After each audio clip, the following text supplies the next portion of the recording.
50대, 60대의 은퇴를 준비하는 많은 사람들에게 가장 큰 고민은 바로 얼마를 써야 안전한가 일 것입니다. 은퇴 후 생활비를 계산하며 이 정도면 충분하겠지라고 생각했지만 점점 불어나는 의료비와 예기치 못한 지출이 불안감을 키우는 건 다들 공감할 겁니다. 돈이 남아도 걱정, 없어도 걱정. 이 현실 속에서 과연 노후 자금을 얼마나 인출해도 안전할지 고민되시죠? 이 영상에서는 많은 은퇴 전문가들이 추천하는 새로운 기준과 7%라는 안전 인출 비율이 어떻게 당신의 은퇴 생활을 흔들리지 않게 만들 수 있는지 이야기해 보려고 합니다. 절약만이 답일까요? 아니면 현명한 인출법이 있을까요? 끝까지 보신다면 그 답을 찾을 수 있을 겁니다. 은퇴 후 인출 비율은 얼마나 안전할까? 7%가 진짜 답일까? 은퇴 후 노후 자금 관리, 이게 참 어려운 문제죠? 얼마를 써야 안전할까? 라는 질문은 단순히 숫자만의 문제가 아닙니다. 우리 삶의 질, 건강, 그리고 예기치 못한 상황까지 고려해야 하니 쉽지 않아요. 그런데 최근 전문가들 사이에서 많이 이야기되는 것이 바로 7% 인출 전략입니다. 7%? 너무 많은 거 아닌가요? 라고 걱정하시는 분들도 계실 겁니다. 하지만 이 전략은 특정 조건에서 매우 효과적일 수 있다는 걸 아시나요? 오늘은 이 7% 전략이 어떻게 현실적이고도 합리적인 선택이 될 수 있는지 이야기해 볼게요. 그리고 실제 사례를 통해 더 공감하시도록 도와드릴게요. 사례 1 계획 없이 4%만 인출했던 김 씨의 후회. 먼저 김 씨 이야기를 들어보세요. 김 씨는 62세에 조기 은퇴를 했고 그동안 모은 자산은 5억 원 정도였습니다.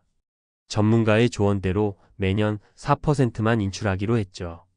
1년에 2천만 원, 한 달에 약 166만 원이었어요. 초반엔 괜찮았습니다. 그런데 은퇴 3년 차 예기치 못한 건강 문제가 터졌습니다. 갑작스러운 무릎 수술로 의료비가 1천만 원 넘게 나가고 이후 재활 비용도 만만치 않았죠.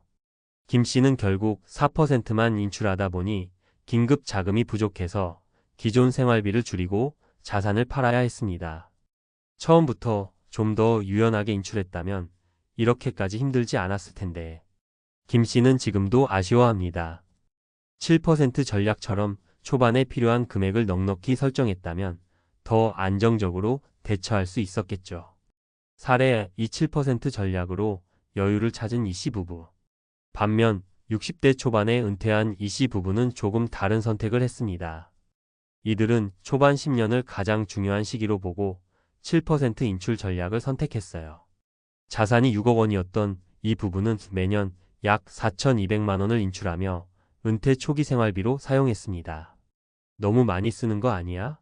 주변에서 걱정했지만 이들은 건강이 허락되는 초반 10년을 가장 행복하게 보내야 한다는 철학이 있었어요. 이 돈으로 해외여행도 다니고 자녀 결혼식에도 도움을 줬습니다. 놀랍게도 이 씨 부부는 이후 자산을 관리하면서 투자, 수익률로 꾸준히 돈을 벌었고 70대가 되면서 자연스럽게 지출을 줄이게 되었다고 해요. 결국 이들은 은퇴 초반의 인생의 황금기를 제대로 누릴 수 있었고 현재도 여유롭게 살아가고 있습니다. 사례 3 돈을 너무 아꼈던 박 씨의 나중의 후회. 마지막으로 65세에 은퇴했던 박 씨의 이야기를 들어볼게요. 박 씨는 돈을 최대한 아껴야 오래 산다는 생각으로 한 달에 100만 원도 쓰지 않았습니다. 그러다 보니 식비도 줄이고 친구들과의 만남도 최소화했어요. 문제는 박 씨의 건강이었습니다. 균형 잡힌 식사를 못하다 보니 면역력이 약해져 자주 아팠고 결국 고혈압 약을 달고 살게 됐죠. 10년 뒤엔 병원비로 아낀 돈 대부분을 써야 했습니다. 처음부터 너무 아끼는 데만 집중하지 않았더라면 박 씨는 지금도 젊었을 때의 자신을 후회한다고 합니다. 은퇴 후 자금 관리에서 가장 중요한 건 적당히 쓰면서 삶의 질을 유지하는 것이 아닐까요? 7% 전략 어떻게 활용할까? 이제 여러분도 느끼셨겠지만 7% 인출 전략은 모든 상황에서 마법 같은 해결책이 될 수는 없습니다. 하지만 현명하게 활용한다면 삶의 질을 크게 높일 수 있는 방법임은 분명해요. 여기서 중요한 건 몇 가지 원칙입니다. 초반 10년을 황금기로 설정하라. 건강이 좋을 때 삶을 제대로 즐기세요. 은퇴 후 초기 10년은 가장 중요한 시기입니다. 지속 가능한 자산 관리. 7%를 인출하더라도 투자와 관리로 자산을 꾸준히 유지하는 방법을 병행해야 합니다. 자신의 라이프 스타일에 맞게 조정하라. 7%가 정답이 아닐 수도 있습니다. 본인의 지출 패턴과 예상되는 의료비, 가족 상황 등을 고려해 인출 비율을 유연하게 설정하세요. 마무리하며 은퇴 후 돈을 얼마나 써야 하는지 고민이 많은 시기일 겁니다. 너무 아끼는 것도 너무 쓰는 것도 문제일 수 있어요. 중요한 건 현명한 계획과 실행입니다. 이제는 돈을 숫자로만 보지 말고 어떻게 쓰는지가 더 중요한 시대입니다. 초반의 황금기를 충분히 누리면서도 지속 가능한 노후를 준비하는 방법, 지금 바로 시작해 보세요. 여러분의 은퇴 생활, 선택에 따라 얼마든지 달라질 수 있습니다.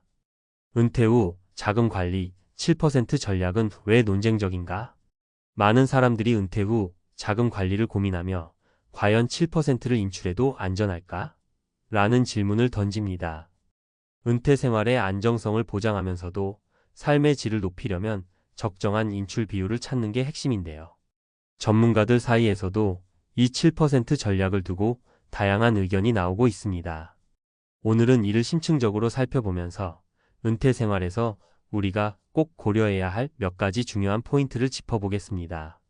7% 전략의 핵심 원리. 7% 전략의 기본적인 아이디어는 적정한 수준의 인출로 삶의 질을 높이되 자산이 일정 기간 지속 가능하도록 관리한다는 데 있습니다.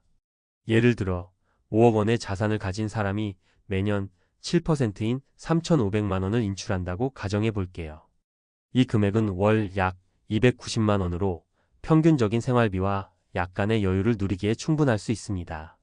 하지만 중요한 건 이 전략이 모든 상황에서 안전하지 않다는 것입니다.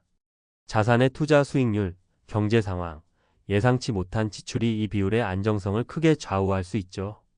따라서 7% 전략을 활용하려면 몇 가지 전제 조건이 필요합니다. 투자 수익률이 평균 57% 이상이어야 한다.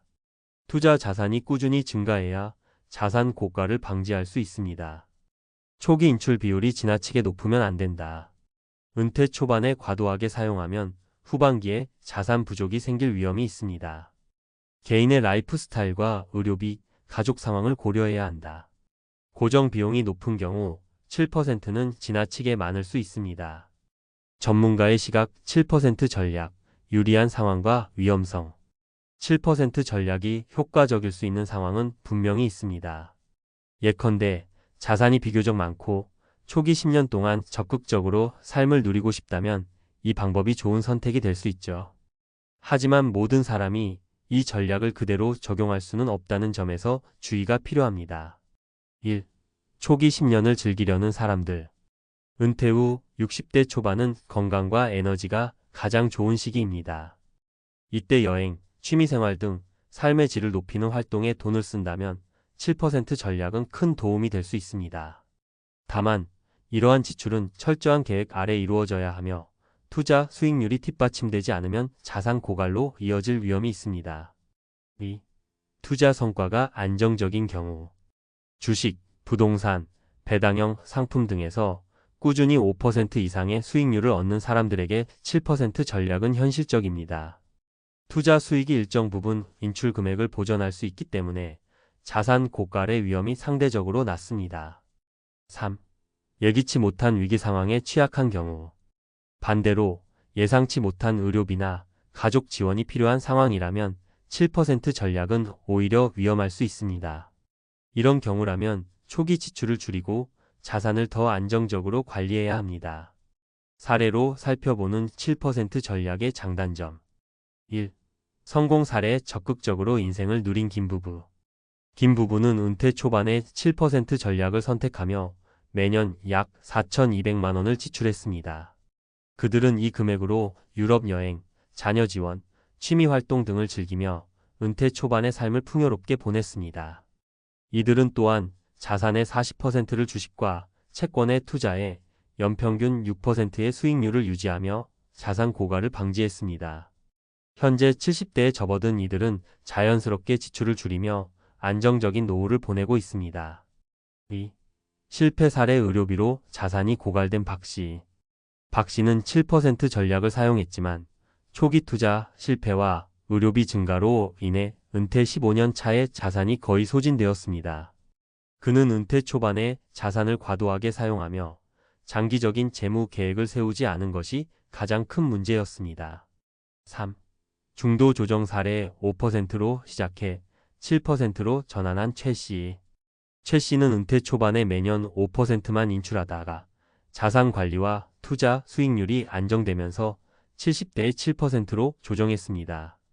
이렇게 유연한 접근은 그가 건강이 허락되는 한 은퇴 생활을 풍요롭게 유지하도록 도왔습니다. 7% 전략을 활용하는 실질적인 팁 1.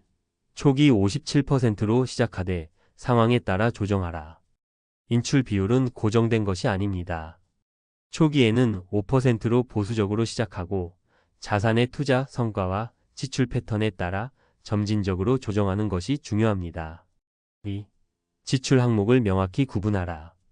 기본 생활비, 의료비, 취미활동비 등을 구체적으로 나누고 필수적인 지출과 선택적인 지출을 구분해 관리하세요. 3. 투자 전략을 병행하라. 인출 전략은 투자 전략과 반드시 병행되어야 합니다. 예금과 같은 안전한 자산에만 의존하기보다는 일정 부분을 주식, 채권, 배당 상품에 투자해 수익률을 유지하세요. 4. 비상 자금을 준비하라. 의료비, 가족 지원 등 예기치 못한 상황을 대비해 최소 12년치 생활비는 별도로 준비하세요. 결론 은퇴 후 자금 관리, 유연성과 계획이 답이다. 은퇴 후 자산 관리에서 7% 전략은 유용한 도구일 수 있지만 절대적인 답은 아닙니다. 이 전략을 성공적으로 활용하려면 유연한 접근과 철저한 계획이 필수적입니다. 결국 중요한 건 숫자가 아니라 여러분이 원하는 은퇴 생활을 구체적으로 그려보고 그에 맞는 전략을 선택하는 것입니다. 7% 전략이든 4% 전략이든 자신에게 가장 적합한 방법을 찾아 실천하세요. 그렇게 한다면 은퇴 후에도 안정적이면서 풍요로운 삶을 충분히 누릴 수 있을 것입니다.